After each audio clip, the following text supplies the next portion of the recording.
Hi, this is Victoria Meyer. Welcome back to the Chemical Show, where chemicals means business. Today, I am speaking with Tom Fox, who is the president of the Compliance Podcast Network. So, Tom is the number one voice of compliance and founder of the award winning Compliance Podcast Network. He's a lawyer and an international best selling author with 33 books on compliance, business ethics, and leadership. So, Tom and I are going to be talking today about the role of compliance and the power of podcasting. Tom, welcome to the Chemical Show. Thank you. I'm really thrilled to be here with you. Tom, what's your origin story? How did you get started even being interested in pursuing a career in compliance? So I was a recovering trial lawyer. I defended petrochemical companies along the Texas Gulf Coast largely. So I had a lot of experience with health and safety in the 80s and 90s. And first decade of this century, I went in-house and I did contracts at Halliburton. I leveraged that position into a general counsel's position at another oilfield service company, who in 2007 had the largest bribery and corruption fine in the history of the world ever. Wow. There's a U.S. law called the Foreign Corrupt Practices Act, which prevents U.S. companies from engaging in bribery and corruption outside the United States. I was part of the new management team brought in to clean it up and put in a new compliance program. So that was really my first experience with compliance. I did that for a couple of years. The company got sold. My job went away. I decided what I really wanted to do with my life was race bicycles. So I went off on this great adventure to race bicycles. And I was over 50. I could ride in the senior division. I had great fun, got in great condition until one training ride, I got taken out by a Hummer. Ooh, So that ended my cycling career. yeah. Fortunately, I wasn't banged up too badly. I was really bruised internally and just took forever to heal. So I was on a walker, then crutches, and a cane. So after a couple of months of convalescence in the hospital and at home, I realized I was going to have to go back to work. And so I got on my walker and toddled into my office and decided what I really enjoyed was building a compliance program inside of a corporation. And it really tied into my prior life as a trial lawyer in the following manner. Hmm. What I saw in compliance was what I saw in safety in the 90s. Now, that journey of safety being something everybody kind of knew about to number one priority of every company everywhere, that became the same story for compliance. This was 2010. The only time I left the house was to go to physical therapy. So I couldn't meet people. I couldn't have a drink, couldn't go have lunch, couldn't go to a conference, couldn't go to a meeting. And so I started exploring social media, which at that point in my life, I knew nothing about. Well, it was also the And very early days of social right. media. So Twitter, LinkedIn, Facebook.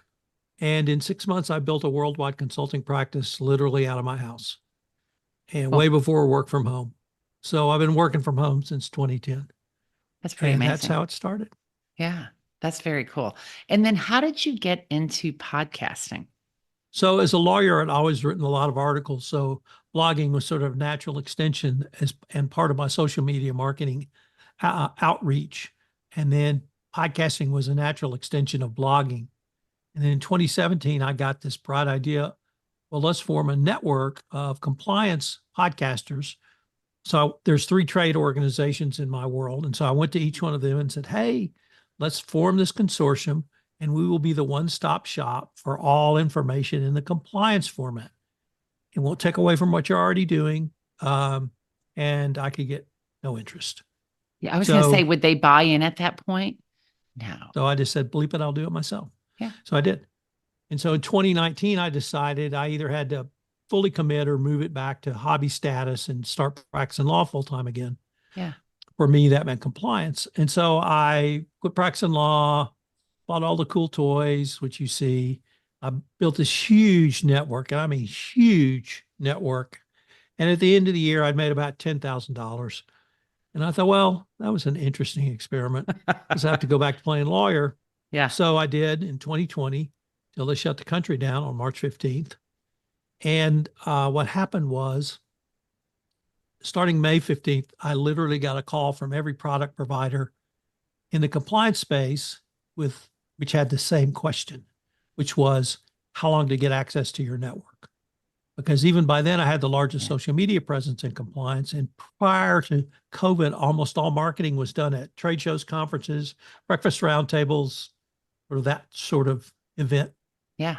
And of course, that wasn't available. And all that money was just sitting there waiting to be spent. So they spent it on my little network. And because of the work I'd done in 2019, the answer to everyone's question was the same 24 hours, because it literally was just a plug and play Yeah. because of everything I'd done. So my little world blew up. And I have since that time tried to consolidate the explosive growth I had in 2020. And like I went to 200,000 downloads a month in 1 month. And then, so I've just tried to grow that network now and make it more professional and see if it can be an ongoing viable business. Oh, I love it. I love it. And I am nowhere near as close or as big as you are at this point in time, but absolutely see the role that podcasting plays in building connections, in enabling leaders and companies to tell their stories and reaching people in a much more personal way, in a more impactful way than a lot of the traditional trade media conferences, et cetera, even though post COVID, a lot of those things have come back. All right, so let's talk a little bit about compliance. Um, it- and it sounds like you've done some pretty impressive things through your career, but what's critical about compliance today? So, as I mentioned, I'm a recovering trial lawyer.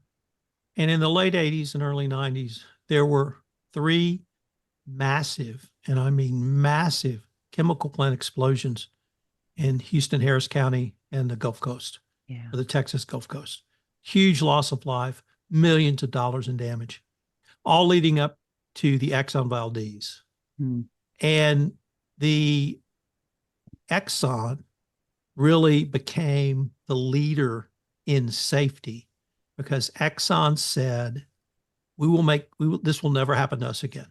yeah. We are very embarrassed and we are not going to let this happen. And we're going to make safety the number one priority of our company. And guess what? If you want to do business with us, you have to make safety the number one priority. So all of these companies that did business with Exxon had to put safety as number one. Now, many of those, I should say, had gone through these chemical plant explosions. Chevron, used to be Amoco, but it's now BP, uh, and one other one. But they had, huge losses. And Mm, so they changed their safety culture. So what I saw from that was when leadership makes a decision to change something, they can. And when I went in the corporate world, I went with Halliburton, obviously an oilfield service company. And Halliburton had that same ethos. Safety mm, is number one in our company. Now, it doesn't matter to me whether it was altruistic. It doesn't matter to me if it was a business decision. The result was safety was number one. And, even lawyers opened every meeting with a safety moment. yeah. And that really drives home safety. Now, you're still going to have incidents. You're still going to have accidents because people are involved. But there was a huge shift in the 90s. That shift didn't start with leadership just saying, we're going to change. They put in safety programs, they put in training programs, they gave employees the ability to raise their hand and speak up. They did monitoring of safety data to make sure that on an ongoing basis, safety was being still taken care of. So, almost all of the things you have to do in compliance are things we had to do in the 90s and first 5 years of this decade around safety. And so I really look to safety. And frankly, compliance is still not as sophisticated as safety is in training. Yeah. Um, and I don't know why we can't get there, but we can't. For me, I had that model in mind and I saw it play out in front of me. In the first decade of this century, compliance was written by lawyers and for lawyers. You were these massive codes of conduct and massive policies and procedures, Really kind of sometimes hundreds of boring. pages. Well, not for a lawyer, Okay. but you couldn't read them if you weren't a lawyer. And so the person who's trying to read it, trying to do the right thing, it was virtually indecipherable. So Yeah. that was sort of the first evolution of compliance, was to move away from strictly a legal um, basis. And then it moved to more business basis, meaning that it had to integrate into the company and not simply be no, Dr. No from the land of no. You had to actually help the business. Well, now the evolution is data and data analytics. Yeah. And what can you move? There are three parts to every compliance program: prevent, detect, and remediate. We've gotten pretty good at detection, but we are still moving towards prevention. And that's what data analytics promises, which is to prevent something from happening, whether it's a safety incident or whether it's a compliance violation before it happens. Yeah. So, what are the trends that you see in compliance today? And in particular, when we think about chemicals and energy and this heavy duty infrastructure that we're working with? I typically focus on safety because in the chemical industry, compliance to me is largely around safety, or HSE, safety, health, and environment. Yeah. A huge part of ESG, and something that every corporation involved in this industry um, literally has to have as part of their corporate governance. I still do contract work for small contractors along the Texas Gulf Coast in the petrochemical space. Yeah. And so these are 30, 50, $150 million companies that are too small to have their own general counsel. And I see in these contracts an increased awareness of compliance because the plant owners are requiring contractors to sign on to very robust compliance programs. Part of it is around, gifts, travel, and entertainment for plant employees. Yeah. Part of it is around conflicts of interest. Part of it is around paying bribes to third parties. Part of it is around making sure everyone has their documents that is hired and works for a company. Part of it is around, of course, drugs and alcohol use. Um, and that's, for safety reasons, obviously. But so I see all of these requirements that the top chemical plants have for themselves being pushed down in these contractual provisions. So literally a $50 million company that does, one thing very well, they have to sign on to and have compliance programs in place for the Chevrons of the world, Mm. or you name the chemical plant. Do you think they understand it? I think to some of the contracts that, even when I was at Shell and Clariant, there would be a provision thrown in, and then somebody'd be like, "Oh yeah, that's great. We can sign that." And then somebody else takes a look at it and be like, "Oh, do you know what you just agreed to?" So do you think there's a clarity of understanding, and how do companies ensure that they understand in order to be able to comply? Well, if they have me as a lawyer, they do, because I know what to look for. Yeah. So I don't focus really on the commercial terms. Mm. Um, I know what the legal terms are. I know what they should say. In the petrochemical industry, one, in contractual negotiations, we're all moving towards the same goal. Doesn't mean we don't represent our client, but everybody wants a contract signed. The plant owner wants a contract signed, and the contractor wants a contract signed. And they're fairly established parameters around compliance, around risk management, Mm. and the legal terms. Now, there's some room for negotiation, certainly. And I guess the easiest would be, are you going to cap your overall liability? If so, what's that cap going to be? Is it going to be the amount of insurance required? Is it going to be something above that? Is it going to be 15 million? Is it going to be 20 million? Because that's a big deal. Because you have unlimited liability, potentially you could lose your company. But so everybody kind of understands what the parameters are, and you can have a tough negotiation and still be fair. And my job is I don't tell clients what to do. I say, here's your risk. You have unlimited liability. If you want to swallow very hard and accept that, that's your call because you're the business owner. One of the challenges I hear from companies sometimes is different standards and understanding when they're working globally, right? Because depending on who you're dealing with, they don't always understand that, right? So a counterpart in India may not recognize that what they're doing, which may be a standard business practice to them, may actually be in conflict with a US perspective, a European perspective, et cetera. So do you see that often? It used to be more common, but now if you do business with a U.S. company and you're in India or you name the country, you're going to be generally aware that you're going to have to do business ethically and in compliance. And if you don't, it's up to the company that hires you to give you that training. But most businesses outside the US, they understand that it is a true business differentiator and a business plus for them to do business in compliance with US law, to have had training, and to be able to demonstrate that they can meet the US company's requirements under US law, and it just makes them more marketable as a subcontractor or a business partner. Yeah, makes sense. What about digital? Right. So we're living in the world of digital, the digital age, digital transformation, AI and data analytics, and you referenced data earlier. Um, how are they impacting compliance practices would be one thing. And then the second piece is, are there new things to be looking for? And what do companies need to be aware of as they go more digital? The evolution has been fascinating because it started with data and sort of in the last second decade of this century. Yeah. And the DOJ started talking about data and data analytics. And then they got more serious around the time of the pandemic. And then they hired a guy who was a chief compliance officer at a company called AB InBev, which in the US is Budweiser. Yeah. And his company had gone through an enforcement action. And as a result of that, as part of his remediation, he had put together the most sophisticated data analytics program for compliance in the US.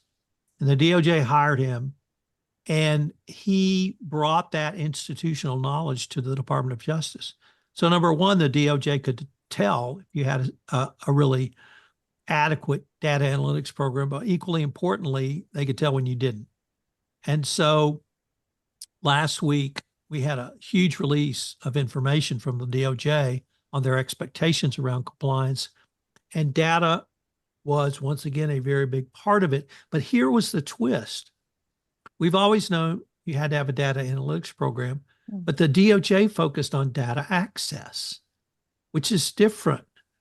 And they said the compliance function has to have access across all data silos within your company. And that means all. And if you don't, you're going to get negatively graded. And if you say, well, I didn't have the resources, well, shame on you. You're going to get negatively graded. And that they have elevated the compliance function to having access to the data and then using the data. It used to be sort of a gold standard, then it moved to best practices. Now it's just table stakes. So that has been one evolution. Literally, we saw that capstone last week. When it comes to AI, obviously we're still sort of in the infancy of that. But in the compliance realm, what the DOJ has said is it's about your data quality.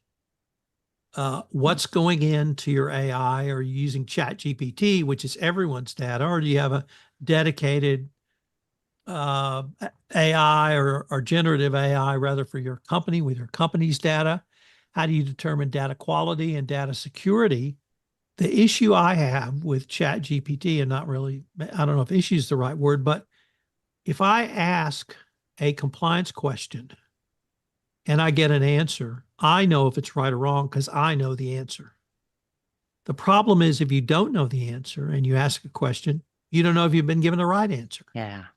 And so the best example is, I think everyone's heard of the lawyers who filed some briefs done by ChatGPT, and it turned out it cited cases which didn't exist.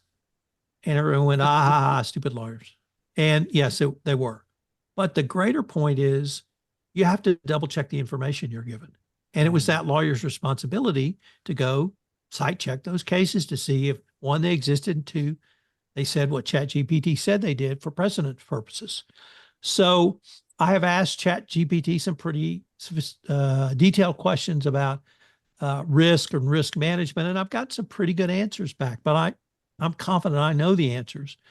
And if you're a newbie and you put it in, You don't know the answer. So that's the biggest problem right now. Yeah, it's a risk. Well, and even Google is offering up a lot of AI based answers right now. I've seen this myself personally. I forget what I was looking up, and I'm like, that cannot be right. Like I was looking for resources.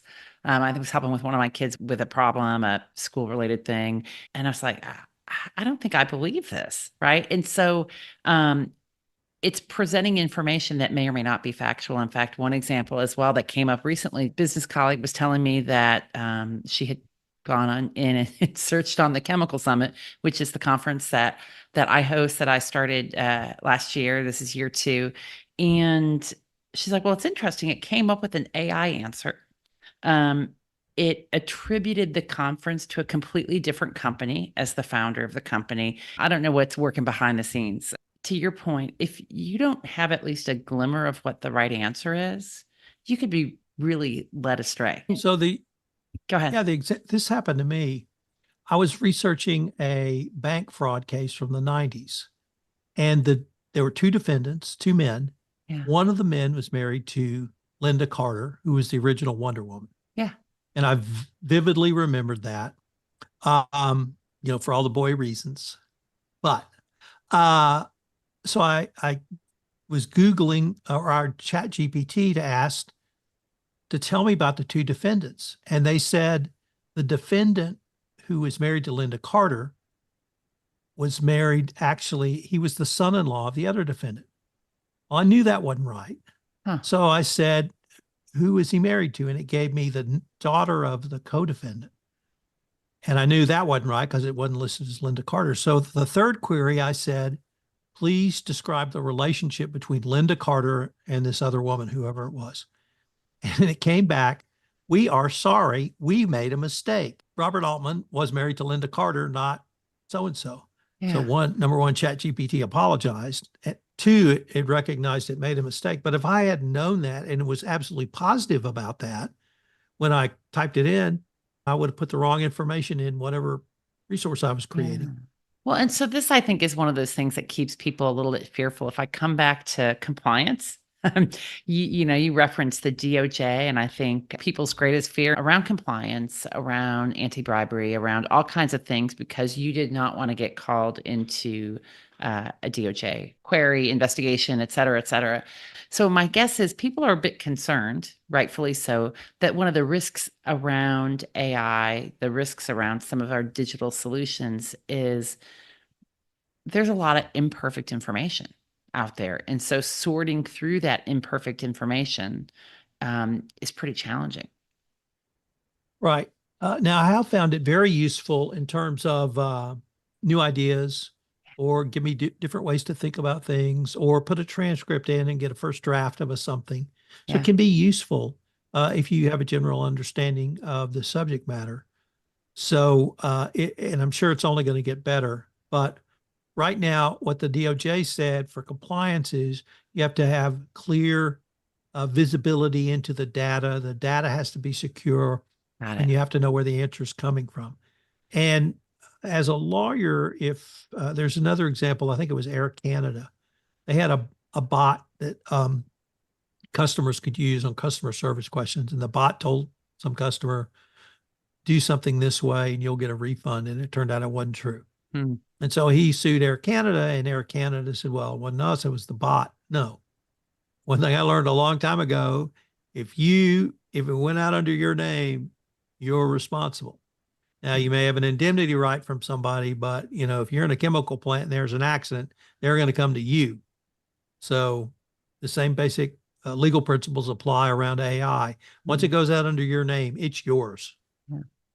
So, what role do leaders play in this? When I think about just, we've touched on a variety of things related to compliance and ethics, I guess ties into this in some ways, whether it be HSE, data analytics, the use of AI.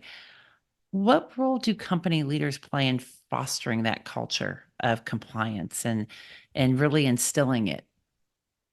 Leaders are absolutely necessary. It is absolutely necessary that they lead not simply in thought or in word, but in deed.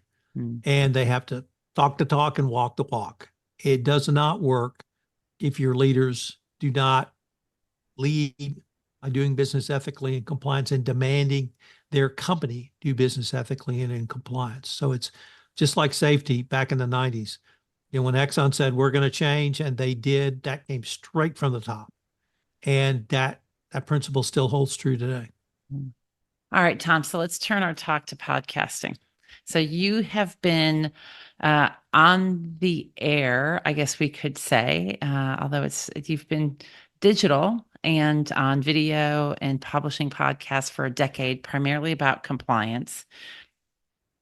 How is this influencing business and compliance? What do you see changing from the time that you started doing what you do to where we are today in terms of the role of podcasting in business, in compliance, in other areas? Sure. So for the business, there are 5 reasons to have a podcast. Number 1, thought leadership. Number 2, audience engagement. Number 3, relationship building. Number 4, content creation. And number 5, conversion. So each one of those is a little bit different and has a little bit different focus. You can have multiple reasons within there, but you need to have a reason for doing that. Having said that, every business should have a podcast, period. You are missing the boat if you don't have a podcast. Over 85 million people listen to multiple podcasts per week, and over 160 million people have listened to a podcast. Those numbers are just incredible. If you're not using a podcast format to publicize yourself and your company, you're missing an incredible resource. Number 1. Number 2 is, from a podcast, you can generate social media marketing content. You can create videograms, audiograms, tweets, LinkedIn posts, Facebook posts, Instagram posts. If you want to go all the way, you can do a TikTok post. But it's as powerful a marketing tool as you can have. It's not going to replace what you're doing, but it's going to supplement it. People trust podcasts because of the audio format more than they trust the printed word or even visual or video. But if I go back to those 5 reasons to start a podcast, number 1, thought leadership. You want to show you're a thought leader. Well, here's the great thing about a thought leadership podcast. You get to learn from every person you talk to. And Absolutely. I see around corners further and faster than anyone in compliance. It's not because I'm the smartest person. It's because I'm talking to the smartest people. And I'm putting all those dots together because I'm talking to everyone. Yeah. And so it gives me the ability to improve my speaking skills, my book writing skills, my thought leadership skills, because I'm interviewing people. 2, relationship building. If you want to do business with a company, and I'll just use myself, I email them and say, my name is Tom Fox. I'm a solo lawyer. I have experience in contracts. I'd like to talk to you about doing contract work for you. They may or may not respond. If I email them and say, my name is Tom Fox, I have this podcast network, I want to interview you for a podcast, and I want you to talk about you, you will get 100% response 100% of the time, and it will be 100% yes. Yeah. Everybody wants to talk about themselves. 3, relationship building, content creation. When we were getting ready for the pod, you asked me how I managed to write all these books. Well, it's because the podcast is a part of my content creation process. It can be a podcast leads to a blog post, leads to a white paper, leads to a chapter of a book. It can be, I wrote, modestly, I would say, the definitive compliance handbook, and I wrote it, and to edit and proofread, I can't just read, I have to read out loud. And it dawned on me that if I'm reading this out loud, that's a podcast. Wow. If I record it. So for a year, every day, I did a podcast based upon a couple of pages I wrote for a book. And I literally had a red pen with me. And every time I saw a mistake, I circled it. I didn't edit while I was recording. I just circled it for later reference. And so that worked for me. You kind of use the flip side of that. Say you want to, my latest book I published this summer, I did a 10-part podcast series on 10 separate things you have to do if you find yourself in an enforcement action. And I used those 10 podcasts to form the basis of 10 separate chapters Wow. for my book. So it's a wide variety of ways there. Conversion is, how do you convert somebody from a top of the funnel listener, engager, going behind your gated website, whatever it may be, to a customer. So that's a different tract as well. And I forgot one in there somewhere. But I'll think of it Well, in a Tom, minute. I've Anyway, got a little bit to learn from you because I do have some books on my horizon. Um, Leaning in obviously to what I've done with the podcast. So, but you are way far ahead of me on that. So I'm going to have to learn some of your wisdom and methodologies. But I agree with you. I mean, I think uh, podcasting has a huge influence on business. And I certainly see it with the folks I interview, with the conversations I have, with the relationships I've built across the industry. And, one of the things that always amazes me when I talk to people, number one, just how personal it is, not just about me, but about the leader. And the number of times I've had people tell me, "Oh yeah, I listened to one of your podcast episodes when I was going to interview with that company or with that leader." And I understand a lot more because you understand a lot more. Now, I would tell you in the world of compliance, if this falls into a compliance category, there's a lot of leaders that are still concerned about being on a podcast, certainly in the chemical industry, because corporate communications doesn't want it, investor relations is afraid of it. But as you and I talked so about before we got started, this is a friendly conversation. There are no yeah. state secrets. It is not investigative journalism. If you're looking for that, look elsewhere. So let me give you the best answer to that. Yeah, I read about a company that started an internal podcast for company employees only, yeah. and it was senior executives on whatever the topics were.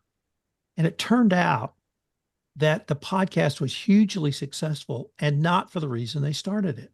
Hmm. It was successful because it humanized the ELT, who most people had never met. I mean, when I was at Halliburton, I think I knew one of 10 people on Right. the ELT, and that's because he was the general counsel and I was in the legal department. Yeah. But it actually drove positive corporate culture because they felt like they had a relationship with those people and that they could sit down literally, and if not talk to them, they could listen to them talk on a podcast. So it can be a great boon for your corporate culture if your leaders talk about themselves. Yeah. Love it. Love it. Love it. Tom, this has been fun. Where can people find you and your podcasts and your podcast network? They can find the podcast network at www.compliancepodcastnetwork.net. You can find me on LinkedIn at Thomas R. Fox. You can email me at tfox@tfoxlaw.com, or you can call me at 832-744-0264. If you've thought about having a podcast, I'd love to talk to you. Or if you just want to chit chat, I'd love to talk to you.